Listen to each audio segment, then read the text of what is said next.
on allegations of misconduct against the group ACORN, including accusations of voter fraud. Congress recently passed a law banning federal money for ACORN, but the Justice Department says the Obama administration can pay ACORN for contracts established before that law.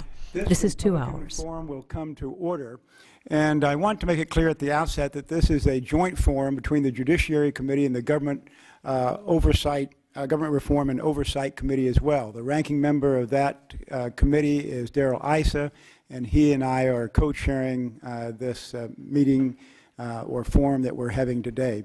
We especially appreciate the interest by those who are in the audience. We appreciate the expert witnesses we have here today, and also the attendance, and this is a very good attendance at this time in the afternoon on a day when we don't even have votes until 6:30 tonight, the attendance of all the members who are here as well.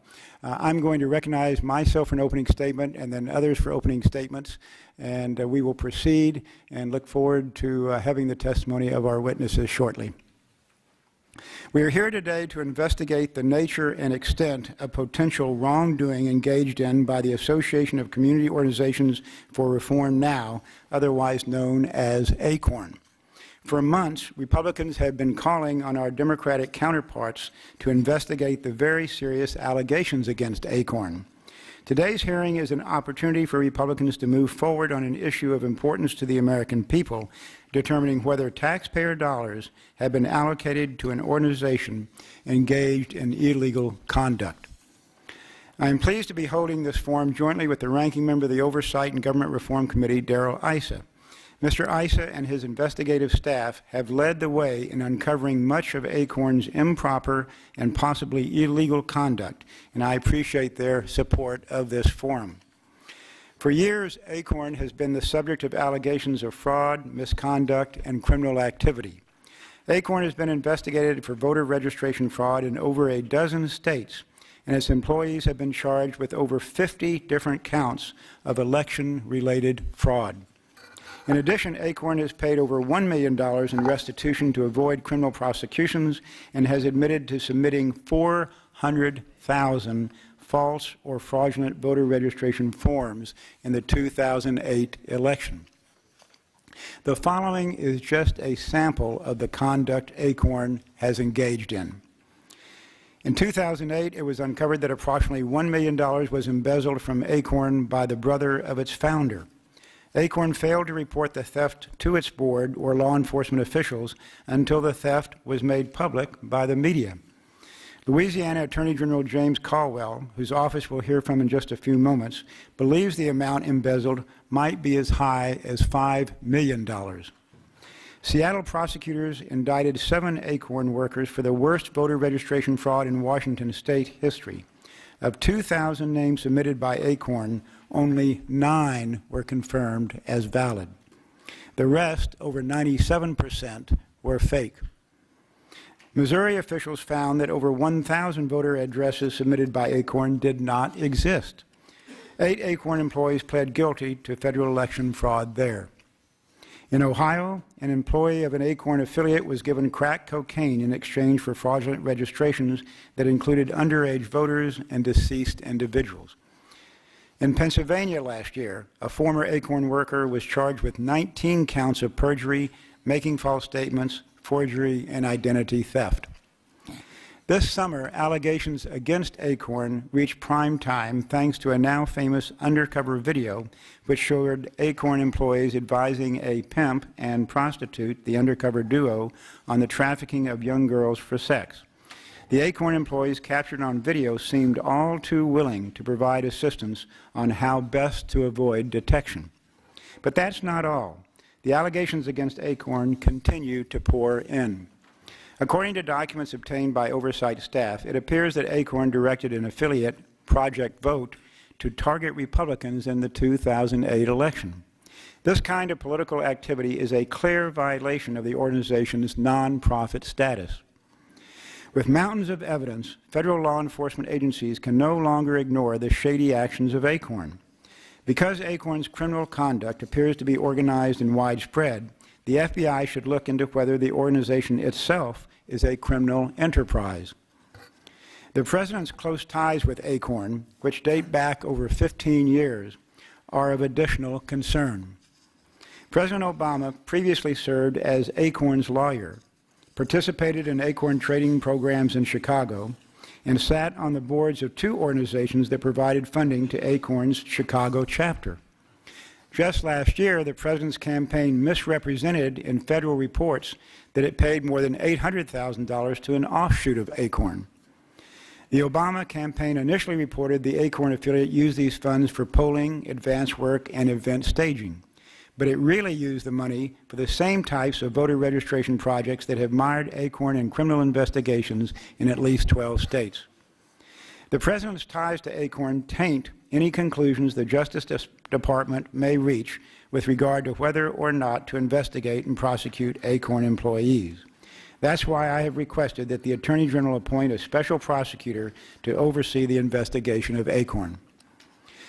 Congress also has an obligation to investigate reports of improper and possibly illegal conduct by ACORN. It is estimated that since 1994, ACORN has received $53 million in federal funds. It is disappointing that the Democratic majority has taken no steps to build a record of ACORN's wrongdoing, even though an overwhelming majority of members voted to ban ACORN from receiving federal funds. The Speaker has said, quote, "We have to have our own investigation," end quote, but so far that has been all talk and no action. For years, our colleagues on the other side of the aisle criticized DOJ for alleged politicalization of law enforcement. Yet in the face of clear evidence of wrongdoing, these same members have ignored Congress's obligation to investigate ACORN. Members of the Judiciary Committee have a responsibility to look into allegations that ACORN, affiliated organizations, and its employees have engaged in activities that undermine the integrity of our democracy. Today, Mr. ISSA and I and our Republican colleagues on the Judiciary and Oversight and Government Reform Committees begin that process. And I'll now turn to the gentleman from California, Mr. ISSA, for his opening remarks. And as I mentioned a while ago, he is the ranking member of the Oversight and Government Reform Committee. Thank you, Ranking Member Smith, and I want to thank you again for co-hosting this forum and continuing your leadership to hold ACORN accountable for its criminal acts and abuse of taxpayers' dollars. Our two committees enjoy joint jurisdiction when it comes to ensuring that elections are fair, that our Constitution be maintained, and that government be governed by the Congress and not, in fact, determine who will be in the Congress. I regret that this forum today is necessary because, in fact, the Oversight and Judiciary Committee chairmen have refused to do the kind of oversight that should be done. The American people deserve an official hearing into ACORN. We have repeatedly asked for that and have not gotten it, so today's government-sponsored forum will again attempt to shed light on this abuse in spite of the fact that at the present time it is by definition necessarily partisan. And I repeat, necessarily partisan. We would like to have this be appropriately nonpartisan. We will show today that ACORN's corrupt behavior and the allegations which have been researched and found to be true, in fact, fly in the face of the very people they attempt to serve, or they are formed to attempt to serve. The poor will be better served when ACORN is no longer a go-to place for the poor. I encourage everyone in this country to bring us information as they know about it on ACORN. Anyone having information concerning further wrongdoings of ACORN can go to our whistleblower website at http://republicans.oversight.house.gov, or write to us or call us. The fact is, shedding light on this is the first step toward having the needy in America, those needing to renegotiate loans, those having problems maintaining their housing, and in fact, those who would like to register and take advantage of their rights as citizen, to get it from organizations that will not be tainted by political ambition for one party. We are grateful for the documents we have with us today, over 50,000 pages provided from California, Missouri, Oklahoma, and Louisiana. My staffs tell me that, in fact, these documents are likely only the tip of the iceberg, but page after page of this evidence show that ACORN officials have abused taxpayer and charitable donation to enrich themselves and led to lavish lifestyle in sharp contrast with those of the Americans ACORN purports to help. When other top ACORN officials discovered an embezzlement, instead of acting to hold those involved fully accountable and pressing criminal charges, these ACORN officials covered up the wrongdoing. Evidence also indicates that ACORN engages in illegal partisan activities designed to help individual Democratic members, both in the primary and the general. This goes from city councilmen to state assemblymen all the way to President Barack Obama. Rather than using taxpayer grants to help the poor communities of whom ACORN was organized, the fact is it has enriched themselves, and this criminal organization can only be described today as a political machine. Because light was shed on ACORN's many misdeeds, including videos of numerous ACORN employees in locations across the country who advised two youths posing as a pimp and a prostitute on how to engage in illegal activities, on September 14th, the Senate voted to cut funding to ACORN. Days later, the House did the same. More importantly, on September 24, 2009, Congress passed and the President signed a continuing appropriations resolution that banned federal funds to ACORN. Several state legislatures have done the same. While Americans were enjoying their Thanksgiving holidays with family and friends, they learned that the Obama administration had released an opinion designed to overturn the very law Congress passed and the President signed that intended to cut off federal funding to ACORN. This decision raises obvious questions that now deserve an answer. Is this Barack Obama's payback to the political machine that helped get him elected? Did the President sign in good faith a law and attempt to adhere to it, or is he trying to circumvent his own signature? ACORN has received money from HUD and several banks and foundations, some of the largest banks in America, including those who received TARP money. Congress was clear. All federal agencies were to immediately suspend their contract with ACORN, even ones that with pre-existing obligations. Now the Office of Legal Counsel at the Department of Justice has told HUD that it can honor those contracts. As a result, ACORN will continue to receive taxpayer funding. Before we begin, let me briefly go over a few conclusions that our investigations, beginning in January, leading to a publication in July, and supplementals since that time have discovered. First of all, ACORN makes $48 million a year from its membership dues. Today we will hear how those dues are received and how often they do not properly reflect what most people would consider to be membership. Prior to the Justice Department's decision to partially restore federal funding, ACORN was financially bankrupt and had begun closing its offices nationwide. ACORN is currently in the process of changing its name and has already transferred resources to several chapters of the Service Employees International Union, and possibly to Data and Field Services, the Working Families Party, Changing to Win, and the Council on Unity. These organizations, less well known than Service Employees International, they no less reflect ACORN's attempt to survive and prosper in its political ambition. ACORN's own training manual reflects a business model in which money is taken from poor people and funneled to partisan political efforts. ACORN corporations lack firewalls. They blend tax-exempt and taxable and political activities as though they were one. ACORN's own internal audits reveal severe abuse of tax-exempt and taxable accounts. ACORN creates and shares with its tax-exempt affiliates targets affiliates data targeting state and federal representatives districts to ensure votes for Democrats. ACORN has voter registration materials that specifically instruct members to tell people to vote for Barack Obama for president. ACORN has mishandled the personal financial information of its members and those it serves, putting them at great risk for identity theft. The purpose of this forum is to explore the scope of ACORN's misdeeds, the organization's possible next steps, and the degree of concern that every American should have that the current administration is fast becoming, in reality, the war room for ACORN's political machine. Why have Democrats not investigated this group?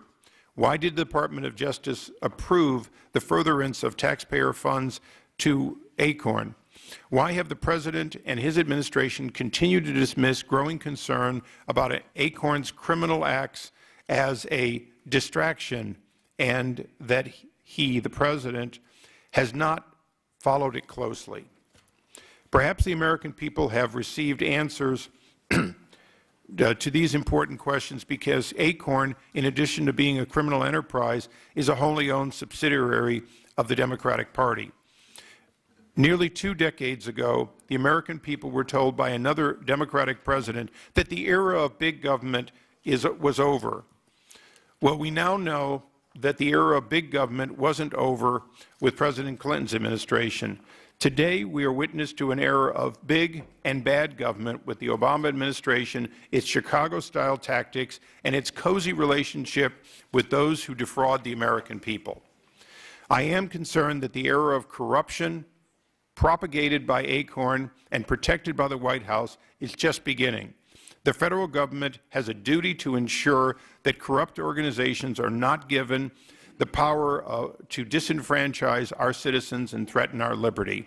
I look forward to our witnesses, and I certainly hope that today's forum will be the beginning of a wake-up call to the majority to hold real hearings and real oversight. And I thank the gentleman. Thank you, Mr. ISSA. I understand several other members wish to make opening statements, and we will turn to them now. The gentleman from North Carolina, Mr. Coble, is recognized. Thank you, Mr. Chairman. Mr. Chairman, thank you for calling the hearing.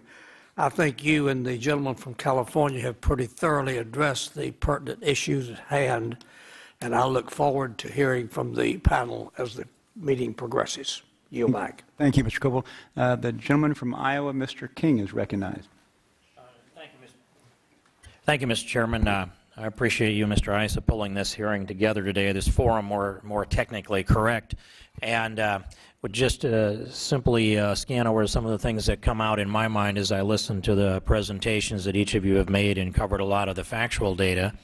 I've been watching ACORN myself for 4 to 5 years. If anybody wonders about my dedication, I carry a Constitution in my pocket every day, and in my other pocket I carry one of these, an ACORN.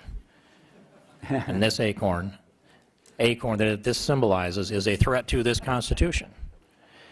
And one of the things to think about is, of all of the things that are guaranteed in this Constitution, the rights that come from God to humanity that are enumerated in this Constitution, the very underpinning of the Constitution itself, the very foundation, is the American people's faith and confidence in the legitimate election process.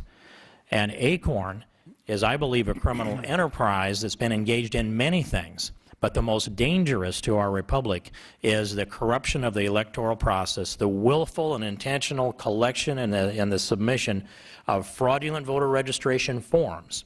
And some will say, well, nobody voted fraudulently. We just turned in a lot of forms that ACORN themselves admitted 400,000 of them were false or fraudulent, to be more correct in the language that they used.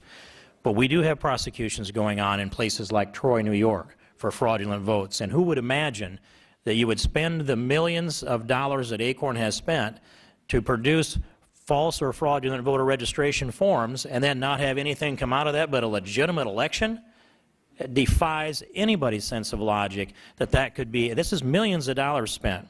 And the fraudulent elections that result from fraudulent voter registration forms, false or fraudulent voter registration forms, are one of the components. A number of the others are what has happened with the Community Reinvestment Act. How was it that ACORN was front and center bragging about shaking down lenders to get lenders to make bad loans? And wasn't it about ACORN that came to this Congress and asked to lower the standards of underwriting for Fannie Mae and Freddie Mac so they could then pick the secondary loans off of the lenders that had already been shaken down in the neighborhoods by ACORN? By the way, the shakedown term is not mine. That's the chairman of the full Judiciary Committee, John Conyers, who put that language into my ear, whom I encouraged to hold formal hearings, along with the Constitution Subcommittee, formal hearings, investigations of ACORN, along with the chairman of the Financial Services Committee, the Ways and Means Committee, and a number of the Appropriations Committees. This Congress needs to do a full court press. I'm interested in hearing from Mr. Caldwell and finding out if you have the resources to do a national investigation of an organization that may have 361 affiliates that are engaged in these things that we've heard, including the embezzlement process, the cover-up of the embezzlement process, the facilitation of false and fraudulent voter registration forms. And by the way, I will make the point also that I believe that when this investigation is finally finished, whether it's done with legitimate investigations of state and federal authorities working in conjunction with congressional investigations and hearings, or whether it's finally uncovered by the historians, we're going to find out that these roads following ACORN do lead to the White House. We know that the President has worked for ACORN, and he has been part and parcel of that. He has talked about it openly, Project Vote in particular, and yes, I know, pro bono attorney in voter registration in Chicago. Project Vote is part and parcel of ACORN. That entire network is something the Chicago organization that now sits in the White House knows a lot about. And the last point I'll make is the new White House counsel, Robert Bauer, is the one who sent a 7-page letter to the Attorney General a little over a year ago, urging the Attorney General to investigate President Bush and the McCain organization for alleging that ACORN was promoting fraudulent voter registration activities and arguing that they should be investigated and prosecuted if charges can be found. I think it's the exact opposite, but now with Robert Bauer in as White House counsel, we can see what his job is in the White House, and historians will figure this out if we don't, but it is our congressional duty to get to the bottom of ACORN. Thank you, Mr. Chairman. I yield back. Thank you, Mr. King. Now, let me get this right. If there are roughly 100 ACORNs in that container, that means each one represents about 4,000 fraudulent votes. Is that right? I would say that's a pretty close estimate, kind of a Texas windage guess. And we assume that none of those ACORNs were obtained fraudulently. Is that correct, too? They may have all been obtained fraudulently. Honestly, I didn't know they were oak trees in Iowa. I assume that they are, or would that come from somewhere else? These ACORNs came from the Capitol grounds. So they would be the acorns that belong to the American people that come right down from the trees on the Capitol grounds. So they're the public's interest, just as the interest is in investigating ACORN, Mr. Chairman. Good visual. Thank you, Mr. King. The gentleman from Texas, Mr. Gov't, is recognized for an opening statement. Thank you, Mr. Chairman, Ranking Member Smith. Wish it were otherwise, and Ranking Member ISSA. And I do thank the witnesses for being here. You know, this is such an important issue, you know, for a government that wants to take over everybody's health care, where there's estimates of 10 to 15 or more % of fraud. It really does seem that we ought to be more interested in fraud. I know that there was hue and cry after the 2000 election about voter fraud and involvement of people who allegedly could not figure out a butterfly ballot. Here we have people at great risk to themselves, like Ms. MONCRIEF, coming forward and giving incredible evidence, and yet where's the leadership on this issue from the other party? I know there are Democrats that care about fraud and corruption. I know that. They're friends of mine, but apparently their leadership has not felt it was worth investing the time and effort on. This is critical. How can we run anything if we cannot get this right and eliminate fraud when people have the courage to come forward and address it themselves? So I appreciate this hearing. I appreciate the efforts that have already gone into this, appreciate the efforts of the witnesses, and I look forward to hearing your testimony. Thank you. Thank you. And I might add, as I look down at the acorns, we know that from one acorn, many nuts can grow. Yield back. Thank you, Mr. Gov't. We'll recognize a gentleman from Indiana, Mr. Burton, a former ranking member of the Government Reform Committee. Former chairman of the Government Reform Committee. Yeah, let's get that right.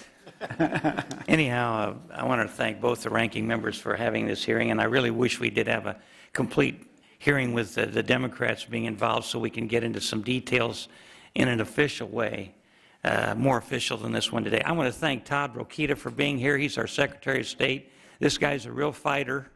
He worked so hard to get the photo identification passed, and also to fight it through all the way to the Supreme Court, and they won. And so you're one of my heroes, and really appreciate you being here today. I was going to make a lot of comments about what you've done, but I won't steal your thunder. Let me just say that I don't think there's any doubt that ACORN is a corrupt organization. When you look at the things that they have done, they've evaded taxes, obstructed justice, engaged in self-dealing, and aided and abetted in cover-ups of embezzlement by Dale Rathke, the brother that founded that organization. They committed investment fraud, deprived the public of its right to honest services. They committed conspiracy to defraud the United States by using taxpayer funds for partisan political purposes. And as has been mentioned by my colleagues, the President was one of their quote-unquote advisors and legal counsel. And I do believe the White House is going to do everything possible that they can to make sure that ACORN continues to get federal funds. And that's why this hearing is so important. And we need to keep the pressure on to my ranking leaders here. We need to keep the pressure on and make sure that we talk to our Democrat colleagues so that they don't kind of sweep this under the rug. They also submitted false filings to the IRS and the Department of Labor. They falsified and concealed facts concerning an illegal transaction between related parties in violation of the Employee Retirement Income Security Act, ERISA, and they have become embroiled in numerous voter fraud cases, the prostitution issue, and all the other things we've heard about. This is an organization that needs to be completely disbanded, shouldn't get a dime from the federal government, and we need to be very vigilant in making sure we continue to pursue this, all of us. Thank you. I yield back the balance of my time. Thank you, Mr. Burton. Does the gentleman from Louisiana have an opening statement? And if so, he is recognized. Mr. Cowell. Thank you very much. I know that ACORN has its inception in Louisiana, so I'd like to thank Mr. Caldwell, who is the, I guess, the Assistant Secretary General, for being here to testify. And I just want to get the details, the facts of the situation to see whether or not ACORN was involved in illegal activities in Louisiana, because coming from New Orleans, I know that the organization has done some good things in order to address the issues of minorities as well as other issues that concerns the African American communities. So again, Mr. Caldwell, thank you for being here, and I look forward to your testimony. Thank you. Thank you, Mr. Cowell. The gentleman from Texas, Mr. Poe, is recognized for an opening statement. I thank both ranking members for holding this hearing forum this afternoon. The allegations against ACORN just keep growing and growing and growing. The more we learn about the organization, the less it looks like a grassroots community organization and more like a criminal enterprise, nationwide criminal enterprise. Most disturbing is that this criminal enterprise has its tentacles in the most fundamental aspect of our democracy, voting. The right to vote is sacred in this country. It's one of the reasons we started this country, so that people would have a voice in our democracy. And to have some organization come in and flaunt the right to vote with fraudulent voting procedures is something that we ought to be very concerned about, because it's an attack against the basic fundamental premise of our country, the right to vote. We get all bent out of shape in third world countries when they have voter fraud in their elections, almost self-righteous. Not that we shouldn't, but we talk about democracies all over the world, and we're quick to say there's voter fraud in those elections. well, we ought to look at home and start dealing with our own issues. And, you know, voter fraud comes up, I think it comes up every 2 years somewhere in the country. We talk about voter fraud, and then after the media goes on to the next event, it disappears and nobody goes to jail. I think it's time folks go to jail for voter fraud in this country. And it needs to start where these people in an ACORN, if they are guilty, they need to go behind bars. Then they lose the right to vote. That's what happens to convicted felons in this country. And I think it's imperative that we have an open dialogue and we find out the truth and get to the basis of what's taken place in this country. And if a taxpayer-funded organization that is supposed to help folks denies other people the right to vote, that seems to be the worst of everything. The Secretary of State for the state of Washington recently said that ACORN voter fraud is, quote, the worst case of voter registration fraud in history of his state. Like this document I have in front of me is only from this year from a San Diego resident. But it appears as though, and if you can't answer, I'd understand, but it appears as though information comes from banks to ACORN saying, please reach out and help these people. And as they're reaching out, they're turning into members. Has this happened during your watch with other banks? This bank it probably wouldn't be. It's in California. But is that something that you saw a pattern of that? I did see that with Bank of America. They had two programs going on. One is where they would get the loans through Bank of America. Then when they would go into subprime to where they would have to be refinanced, ACORN was getting money to refer them back to Bank of America to get these loans refinanced. In the D.C. office, Bank of America had its own representative that worked with the office, and they also worked to encourage membership. He was sort of like a community relations officer that had a good relationship with ACORN, more of a relationship with ACORN than the responsible lending practices that he was supposed to be doing. I noticed that several times, especially during the housing counseling sessions. It was not really informational sessions the way you would think they would be to help these people get homes. Now, you mentioned Bank of America. Citibank, any of the other major banks do similar things in your time? I know that they had a subprime package through Citibank. I'm not really sure what they were doing with it, but they said that they were going to use Citibank's subprime package, and that was back in 2006, right around the time that they said that they saw the first cracks in the housing bubble, and ACORN said they wanted to be there when it burst. Never pass up somebody else's tragedy to your advantage, I guess. Well, that'll be a new way to express it. Well, I want to close, first of all, by thanking all of you for the work you're doing, both as a whistleblower and in your individual states. I want to make sure that we make the record complete as much as we can. Attorney generals are welcome to work with our committee, all 50 states, anyone that's doing an investigation, as long as there's an ability to protect the sensitive nature of some of the information we've been given that was thrown out in many cases, Social Security numbers, personal information that should not be shared with the public, could lead to identity theft and so on. We will make those documents available. I want to go on record explaining that the tens of thousands of pages that we took from California, we made sure that a full and complete copy was given to the Attorney General's office, and that the originals are here in Washington and available. Mr. Caldwell or anyone else who wants to go through them, as I said, we'll make, Mr. Secretary, also your department, we'll make these available as long as the protective capability of it. We have disks so that you can receive them digitally. We want to make sure that we are sharing information leading to full understanding and, quite frankly, an end to this practice in every state. At the same time, we, both the Judiciary Committee and the Government Oversight Committee, we're not law enforcement. We understand that once we shed light, it really is for the various states and the U.S. Attorney's Office to do what's right. Hopefully today's forum, thanks to Mr. Smith and to our committee, we're shedding some light. We're hopefully going to get additional whistleblowers to help us understand the scope, quite frankly, to see that this practice ends. And I would say just one more thing on behalf of the Government Oversight Committee. We are the committee of whistleblowers, not just when it appears to be an organization doing something partisan. Our job is to look at waste, fraud, and abuse in government, misuse of government agencies, funds, or activities anywhere.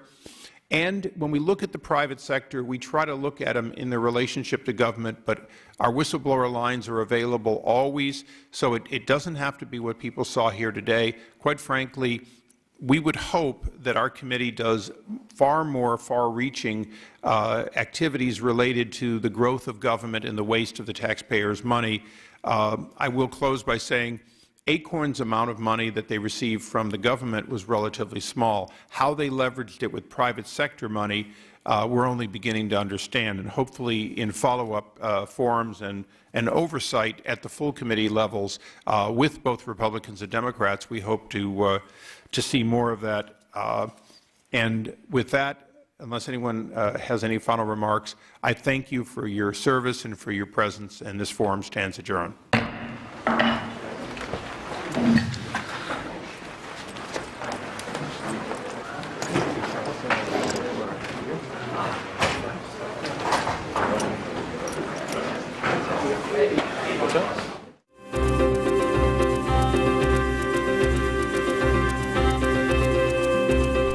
Next on C-SPAN, the State Department details efforts to fight HIV/AIDS around the world.